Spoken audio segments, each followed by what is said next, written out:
Right now at noon, hundreds of thousands of people now in the dark after Ida crashes into the Gulf Coast, knocking down anything without a sturdy base. It has been downgraded to a tropical storm, but still causing just as much damage as it did when it made landfall Sunday morning. 16 years to the day when Hurricane Katrina hit Louisiana. Now, Isabel Rosales beginning our team coverage right now, live in New Orleans. Isabel, what are you seeing there right now? One person is dead after a tree fell on their home, but the governor of Louisiana says that he fully expects the death toll to only go up from here.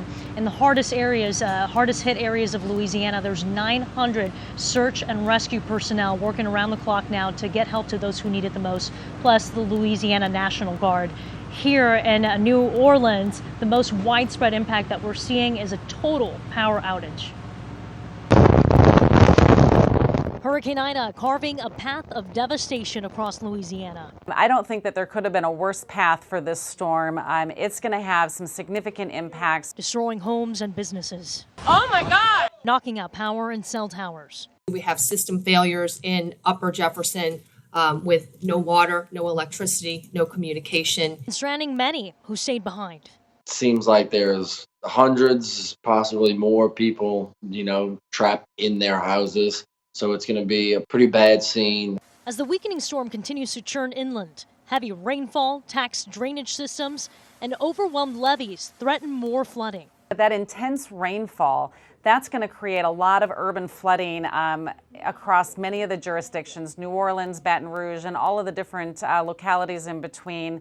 And it's going to strain the system. A levee failure in Plaquemine Parish, forcing residents to evacuate. We know that people heeded our warning and got out. In the daylight, officials are now able to begin assessing the scope of the devastation while search and rescue teams deploy across the state. I'm sure we're going to find many people in their attics, on rooftops that rode this thing out. And hopefully, we're hopeful that we can find everyone alive. Yeah, and there might be a lot of people here bustling around on Bourbon Street here in New Orleans, but the situation is extremely dire in southern Louisiana in the town of Jean Lafitte, where the mayor says over 200 people there are trapped in their homes. Live in New Orleans, I'm Isabel Rosales. Oh, that's so frightening. Isabel, thank you so much. Ida will continue to weaken as it pushes further inland. That doesn't mean Metro Atlanta will be spared from the storm's wrath.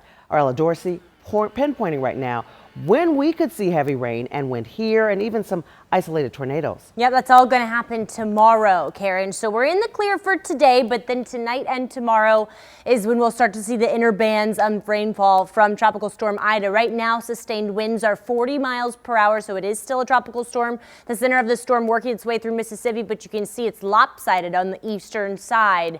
And that's where we're seeing the chance for tornadoes. There's a tornado watch out in southern Alabama and Mississippi. That threat will move into Georgia again through tomorrow morning and through the day tomorrow. For today, it's going to be cloudy, but it's going to be mostly dry outside of an isolated shower or two after 5 p.m. Here's what I'm talking about. West Georgia may see a little bit of rain this evening. Most of us stay dry. Cloudy overnight, but by tomorrow morning, the inner bands of rain are reaching us. And scattered heavy rain is likely through pretty much the entire day, on and off. And we could even see again isolated tornadoes in this time frame. That's going to be the main threat tomorrow, as well as flash flooding, especially across North Georgia. It will be breezy but not windy. Wind speeds will generally be between 15 and 25 miles per hour. I'm breaking down much more on the timing and which areas do have the biggest threat for tornadoes tomorrow. That's all coming up here in around 10 minutes. All right, Ella, thank you so much.